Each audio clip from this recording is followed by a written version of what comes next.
Hello friends. අද අපි බලමු ස්මාර්ට් කැබින් එකේම තවත් එක ෆන්ක්ෂන් එකක්. ඒකෙත් ගියාම අපේ කලින් එකේ බැලුවා සීට් එක වෙනස් කරන්නේ කොහොමද, ඇඩ්ජස්ට් කරන්නේ කොහොමද කියන එක. ඒකේ මෙන්න මෙතන තියෙනවා rear view mirror කියලා. මෙන්න මේකෙන් මෙතනින් mirror එක ඇඩ්ජස්ට් කරන්න පුළුවන් අපිට මෙතන drive මේ steering wheel එකේ තියෙන controls වලින්. මේ right side එකේ mirror එක, right side එකේ control එකනොත් left side එක ඒකිනුත් කරන්න පුළුවන්. ඊට අමතරව මේකෙන් ෆෝල්ඩ් කරන්න පුළුවන්, අන්ෆෝල්ඩ් කරන්න පුළුවන්.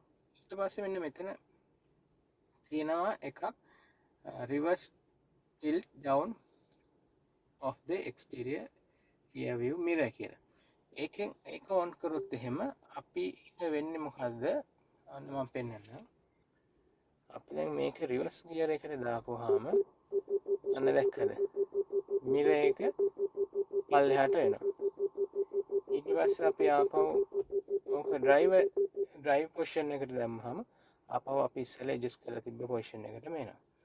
මේ angle settings වලට ගිහිල්ලා අපිට හදන්න පුළුවන් අපි බලන්න මම angle setting එක click කරපුවාම පේනවා. ඒක මේ mirror එක පාත් වෙනවා. අපිට ඊට පස්සේ